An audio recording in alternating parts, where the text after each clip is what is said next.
Seguimos adelante en Tele Buen Día. Vamos a recibir en minutos al señor senador Alfredo Solari, ex ministro de Salud Pública, integrante actualmente de Vamos Uruguay del Partido Colorado. Si la eficiencia es el equilibrio entre recursos y resultados, y a la luz de lo que son más recursos para la salud, con menos gente para atender, ¿por qué es un tema que sigue recibiendo tantos cuestionamientos? Apenas uno de los asuntos que trataremos con el doctor Solari, además el candente tema de los ingresos médicos, de las retribuciones, el empresismo médico, contra el que en algún momento también estuvo el doctor Solari planteando sus argumentos y sus fundamentos. Algunos temas, pero este con el que queremos empezar tiene mucho que ver con ese dilema existencial de muchas familias. Yo diría ese tránsito dramático de tantos padres que ven a sus hijos caer en la droga. Hubo un papá, en este caso de Toledo, que explicó en una reunión política abierta cómo había logrado sacar a sus hijos de la droga. Los medicó, compró marihuana para que fuera el sustituto, hizo una práctica que a primera vista parece por lo menos llamar a la reflexión o a la polémica. Lo cierto es que vamos a escuchar apenas algunos pasajes de la declaración de este padre desesperado que no duda en ir a comprar marihuana, prometerle al chico que si deja la pasta base le dará el porro más adelante y en la comida le pone un psicofármaco. Veámoslo. También tuve hijos y hijas que me consumieron pasta base y logré sacarlo. Primero que nada tiene que estar la voluntad de la persona. Y creo que una de las cosas que nos falta, que eso pasa por el Estado y por la publicidad, es el educar a los padres, el enseñarle a los padres que tienen que hacer.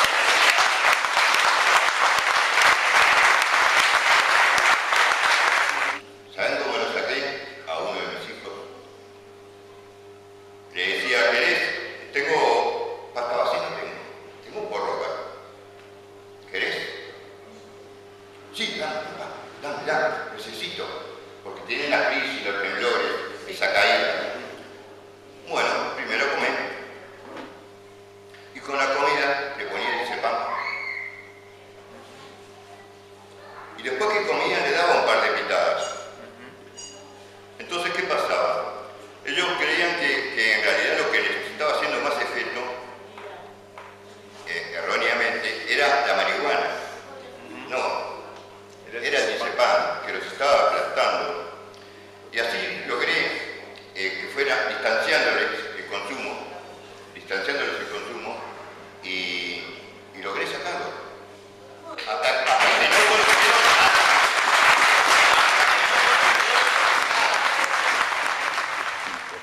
Esto sucedió en Toledo y allí estaba el doctor Solari, que me consta se emocionó con este testimonio. Doctor, buen día, ¿cómo le va? Muy buen día, Daniel. Muy bien, muy contento con la actividad que estoy realizando y con algunos de los testimonios que recojo. En esto que hago una pequeña precisión nada más porque creo que es importante. Claro.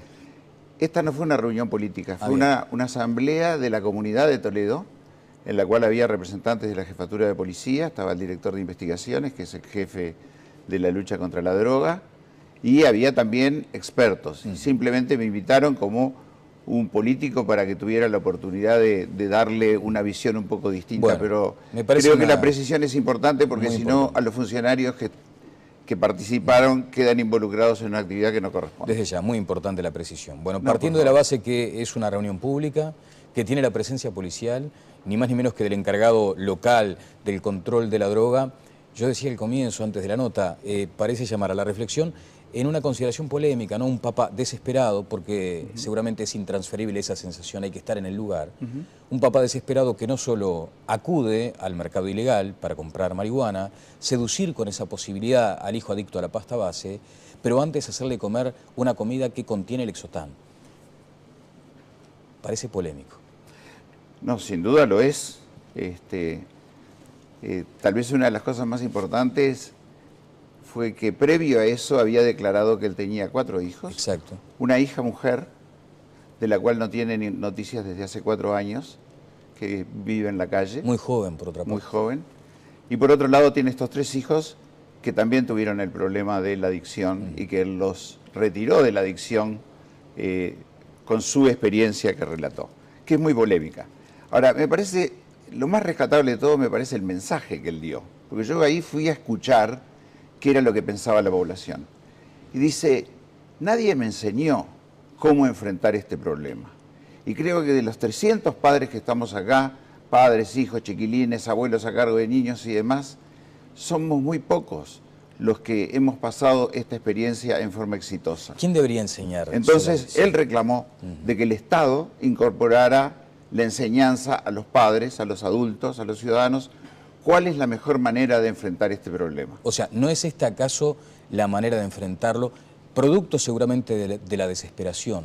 ¿El Estado debería tejer una malla, una red de contención para estos padres, educándolos para sacar a los hijos de la droga? Esa es la idea. Claro, yo, a ver, creo que obviamente una golondrina no hace verano. El hecho de que una persona haya tenido éxito en su caso, yo sentí una sensación de enorme felicidad por el éxito que él había tenido, obviamente. Pero eso no quiere decir que este sea el método o el mejor método. Uno tiene que tal vez tener una cantidad de métodos distintos para distintos tipos de situaciones y para distintos tipos de personalidades.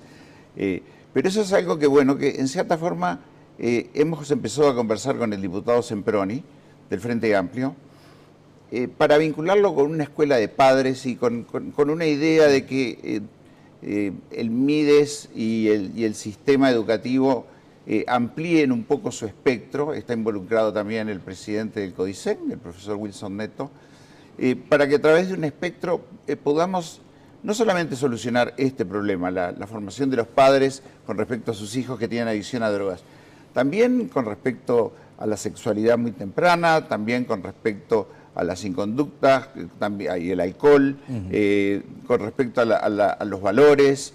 En fin, yo creo que hay una serie de elementos en los cuales tenemos que abrir la cabeza y transmitir información en forma adecuada. Bien, ahora Alfredo, dígame, porque seguramente la audiencia que tenemos hoy, entre nuestros televidentes, no haya uno siquiera que pueda estar en contra de una idea tan notable.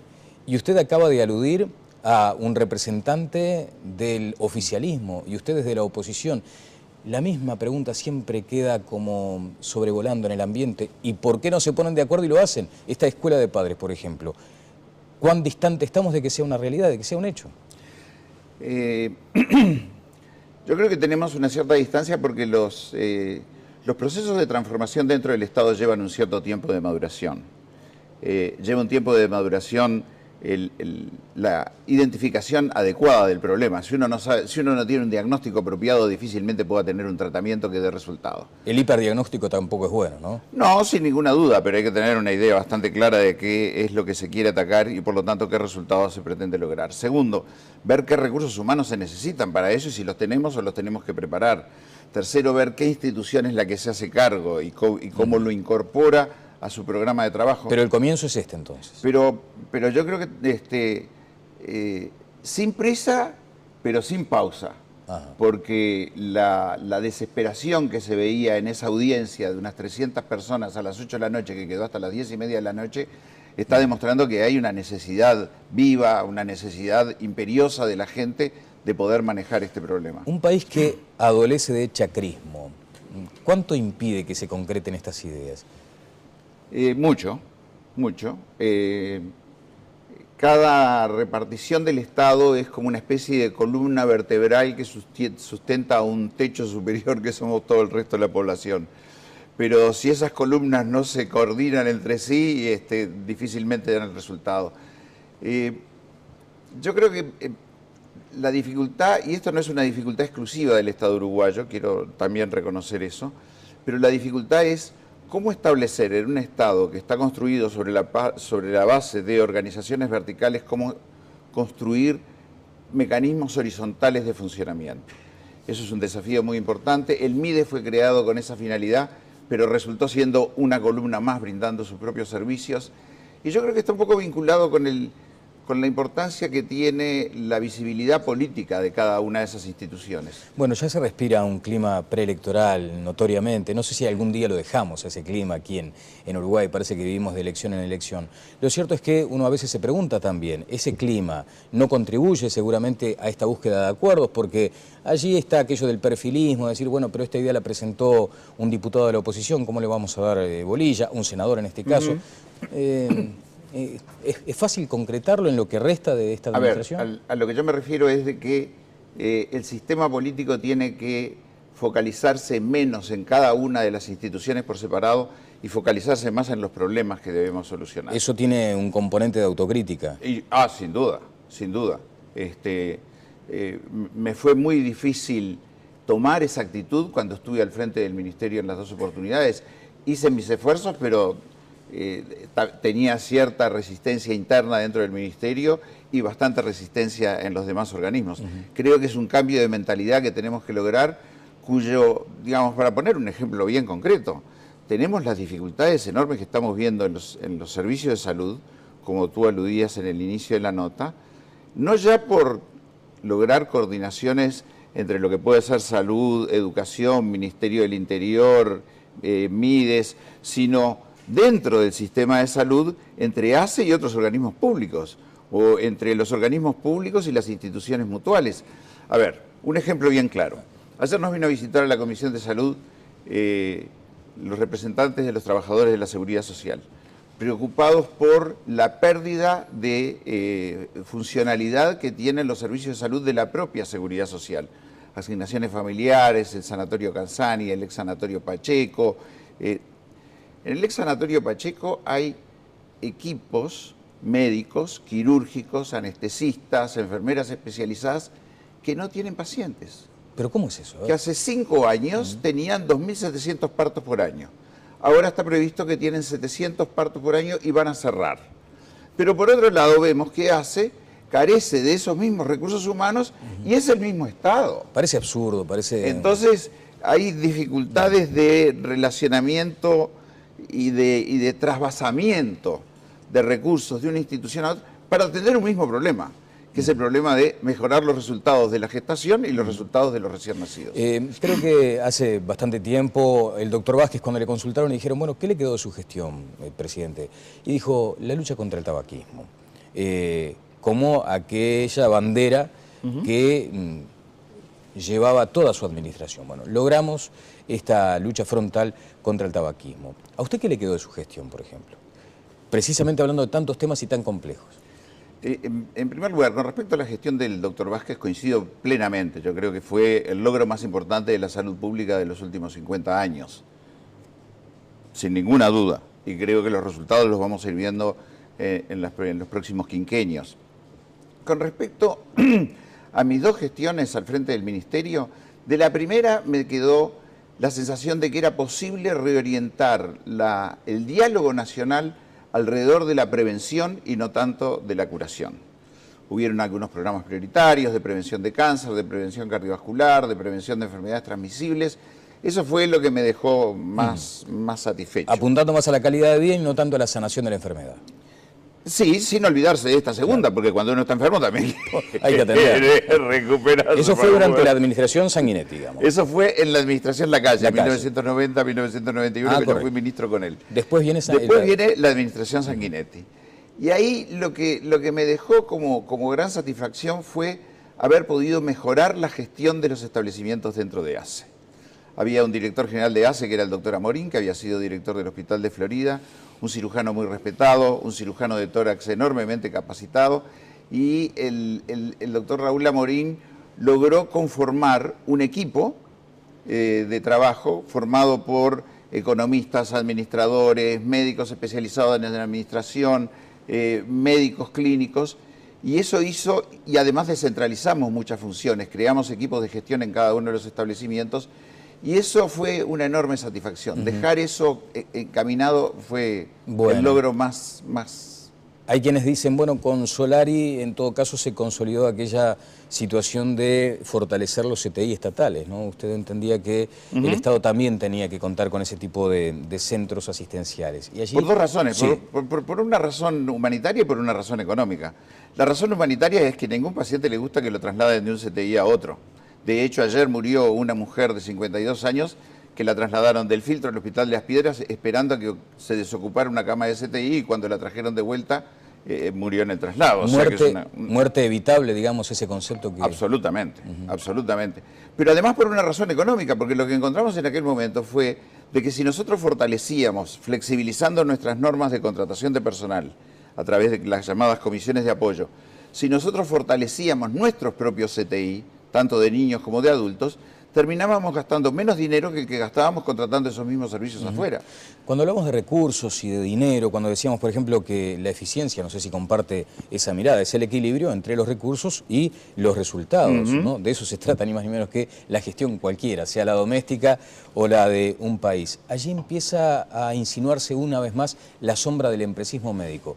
Y usted contra eso fue también cuando era ministro. Sí. El médico tiene, y yo quiero hablar con muchísimo respeto porque creo que ha habido y hay las expresiones de la ministra, de la actual ministra cuando fue al PIT-CNT diciendo textualmente la torta se la llevan los médicos, no me parece una expresión adecuada. ¿Por qué? Porque creo que la situación del médico es una situación muy particular. El médico tiene que generar su ingreso a través de su trabajo. Pero en su trabajo lo que debe primar es el interés del paciente, no la generación de su ingreso. Y ese es un equilibrio siempre muy delicado. Pero en algunos casos está subvertido eso. Entonces, yo diría, hay casos en los que obviamente está subvertido. Ha primado, le pongo el ejemplo más claro, la mitad de los nacimientos en el sistema mutual se realizan por cesáreas, porque se paga por acto médico. En el sistema público, la cantidad de la proporción de nacimientos por cesárea no llega al 20%. Es la misma población. En todo caso, es población de más riesgo la que se atiende en el sector público que en el sector privado. O sea que no hay que ser muy inteligente para darse cuenta de que acá hay un interés distinto. Pero voy al rescate.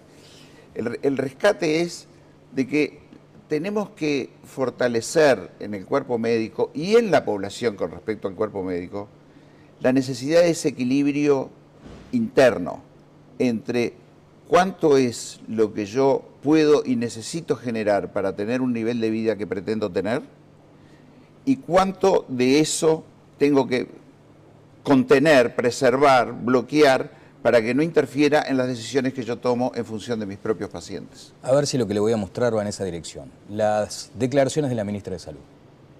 Lo que sí le quiero decir que, contrariamente a lo que se dice en muchos medios, lo que me pasó a mí es que se taparon mis celulares de mensajes apoyando justamente la iniciativa, porque la gente siente las injusticias como un dolor.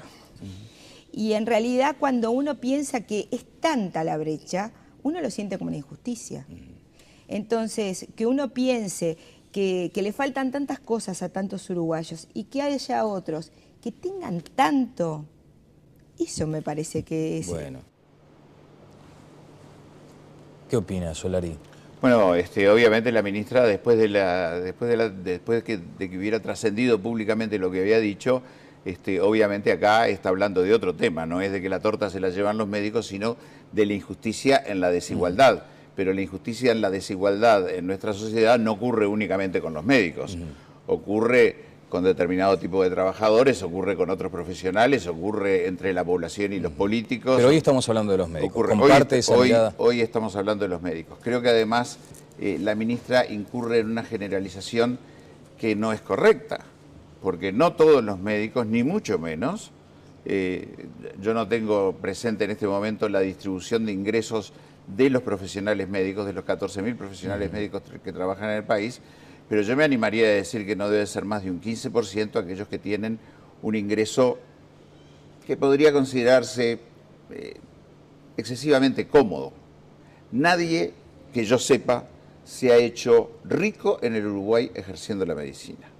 Podrá haber adquirido un campo, podrá haber adquirido alguna propiedad, etcétera, pero nadie realmente ha hecho una fortuna ejerciendo la medicina. Y por otra parte hay una cantidad muy importante de médicos que trabajan con niveles de retribución que son bastante ajustados y que cumplen con múltiples tareas para poder llegar, es decir, me refiero a múltiples trabajos médicos para poder llegar a generar un ingreso adecuado. Bueno, un médico casi mochilero que va de una institución a otra, digamos, permanentemente. Sí, sí, el multiempleo del cual todos hablamos. Ahí, pero creo sí. que lo importante es el concepto ético, que lo tiene que ejercer cada profesional dentro de sí mismo. O sea, una En todo caso, introspección diciendo, yo para vivir necesito solo esto. Lo otro lo destino a ¿qué? A una obra social, digamos. o simplemente a mi familia, o a no trabajar tantas horas, o lo destino, justamente como tú dices, lo dono para una obra social. Y hay sí. muchos médicos que lo hacen. La ministra habló de la posibilidad o del margen que existe para una mayor carga impositiva de modo de redistribuir aquello de los salarios. ¿Usted comparte esa mirada de volver sobre el tema impositivo como para generar mejor distribución? No, porque en nuestro partido tenemos una línea muy clara con respecto a lo que es el impuesto a la renta, que en realidad es un impuesto al trabajo, y nosotros no creemos que lo que se genera a través del trabajo tenga que ir a parar a manos del Estado. Bien, Solari, entonces, sí. Por otro lado, ya hay mecanismos de redistribución que comprenden a la totalidad de la sociedad. ¿Por qué tenemos que sacar a los médicos para hacerles un castigo más importante? Claro, usted en algún momento creo que mencionó, no sé si alude con ese 15% que acaba de mencionar, a los anestésico-quirúrgicos, a los anestesistas. Usted decía en algún momento, crecieron sus ingresos fenomenalmente, crecieron sus actos médicos, o sea, el costo, el valor de sus actos médicos, y eso fue pura inflación, porque no hubo medida de la productividad. Bueno, fueron dos factores. Aumentó el precio del acto, pero aumentaron también la cantidad de actos. Volvemos al ejemplo de las cesáreas. Claro. Se cobra por cesárea, pero además se practican más cesáreas. Y yo creo que el dilema ético más importante no está tanto en el precio del acto, sino en que ese acto esté realmente indicado. Y una de dos, si en una población hay 20% y se atiende bien, y en otra hay 50%, o no se atiende bien, está dando más servicios que los que se deberían, o en esta se le están retaseando los servicios. Bien, finalmente, ACE ocupa algo así como el 80% de la asistencia sanitaria pública en el país. Estamos de acuerdo. 1.300.000 personas aproximadamente. Allí es donde hoy decíamos al comienzo, y con esto quiero cerrar porque me parece un tema muy importante para seguirlo, cómo a más recursos y menos gente para atender existe esta crisis hasta de confianza en el sistema. Bueno, yo creo que tenemos que irnos a la génesis de la reforma de salud del año 2007 y 2008. Yo creo que fue mal concebida, porque fue arreglar el problema financiero de las contribuciones de los beneficiarios, de los usuarios, cápitas, etcétera, las cápitas, sin arreglar el sistema de prestación de servicios, sin darle a ACE la consistencia gerencial, institucional, como para poder competir en términos de igualdad con el sistema mutual. ¿Pero la propia ley no implicaba también un control sobre los resultados?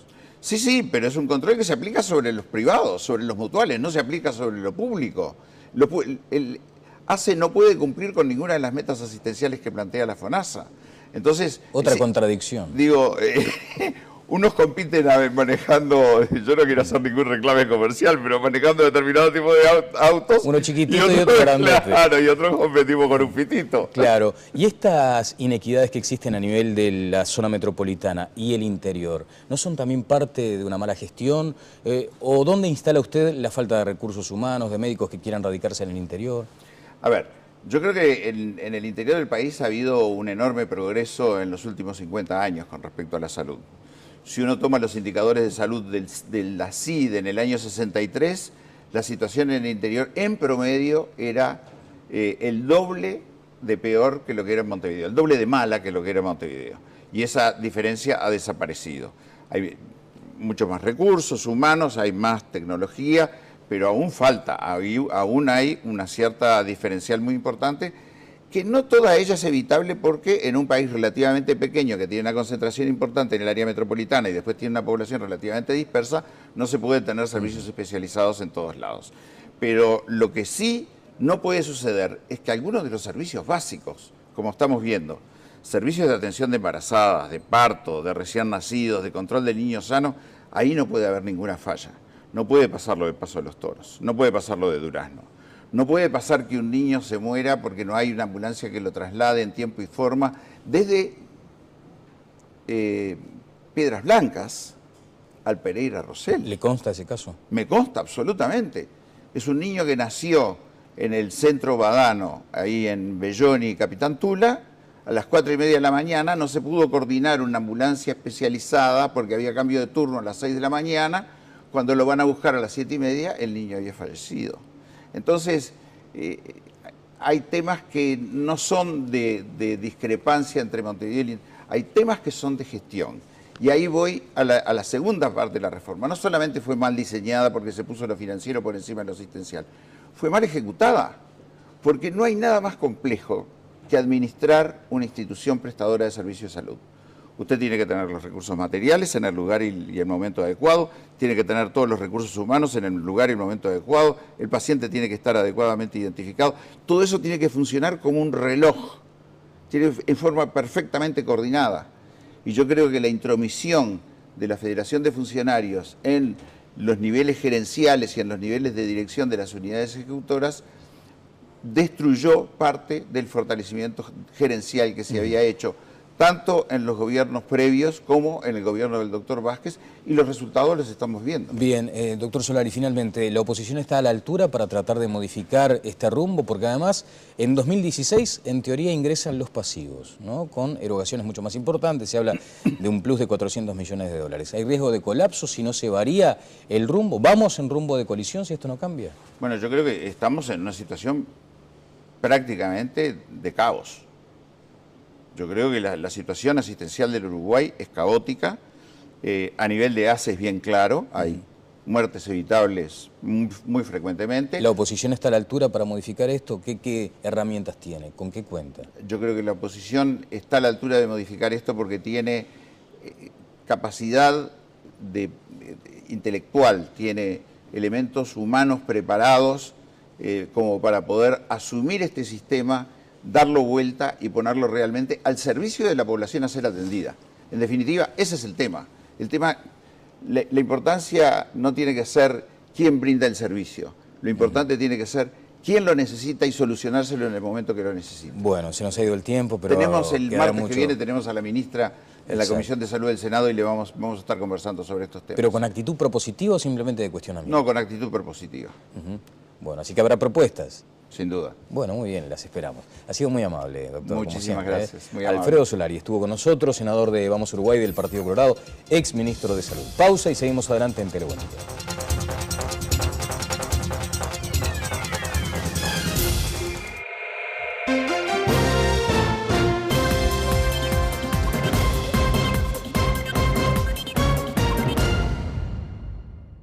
Dramático de tantos padres que ven a sus hijos caer en la droga. Hubo un papá, en este caso de Toledo, que explicó en una reunión política abierta cómo había logrado sacar a sus hijos de la droga.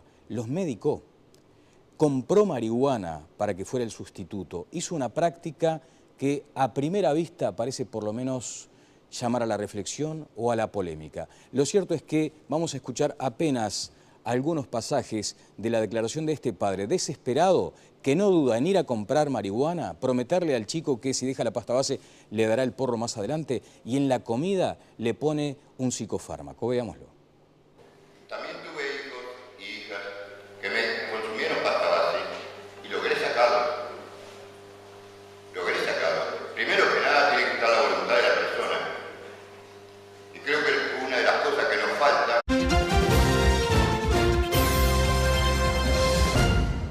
Seguimos adelante en Telebuendía, vamos a recibir en minutos al señor senador Alfredo Solari, ex ministro de Salud Pública, integrante actualmente de Vamos Uruguay del Partido Colorado. Si la eficiencia es el equilibrio entre recursos y resultados, y a la luz de lo que son más recursos para la salud, con menos gente para atender, ¿por qué es un tema que sigue recibiendo tantos cuestionamientos? Apenas uno de los asuntos que trataremos con el doctor Solari, además el candente tema de los ingresos médicos, de las retribuciones, el empresismo médico, contra el que en algún momento también estuvo el doctor Solari planteando sus argumentos y sus fundamentos. Algunos temas, pero este con el que queremos empezar tiene mucho que ver con ese dilema existencial de muchas familias. Yo diría ese tránsito... Bueno, no, era el diazepam que los estaba aplastando. Y así logré que fuera distanciándoles el consumo y logré sacarlo. Hasta que no consiguieron.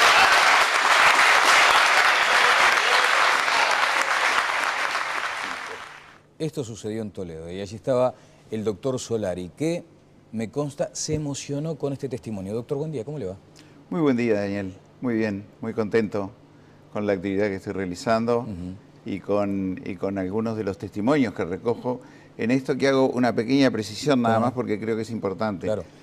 Esta no fue una reunión política, fue una asamblea de la comunidad de Toledo, en la cual había representantes de la Jefatura de Policía, estaba el director de investigaciones, que es el jefe de la lucha contra la droga, y había también expertos. Y simplemente me invitaron como un político para que tuviera la oportunidad de darle una visión un poco distinta, bueno, pero me parece creo que la precisión es importante porque si no importante. a los funcionarios que participaron quedan involucrados en una actividad que no corresponde. Desde ya, muy importante la precisión. Bueno, partiendo de la base que es una reunión pública, que tiene la presencia policial, ni más ni menos que del encargado local del control de la droga, yo decía al comienzo, antes de la nota, parece llamar a la reflexión en una consideración polémica, ¿no? Un papá desesperado, porque seguramente es intransferible esa sensación, hay que estar en el lugar.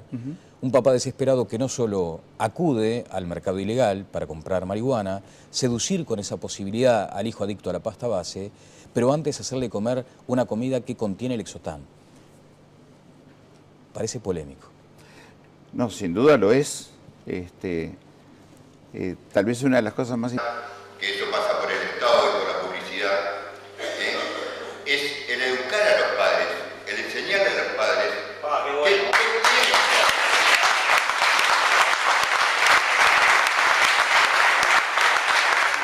¿Saben cómo lo saqué a uno de mis hijos?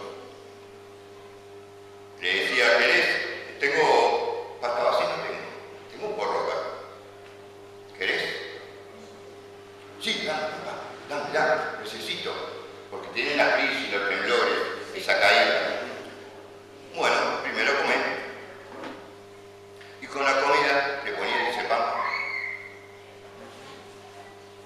Y después que comía le daba un par de pitadas.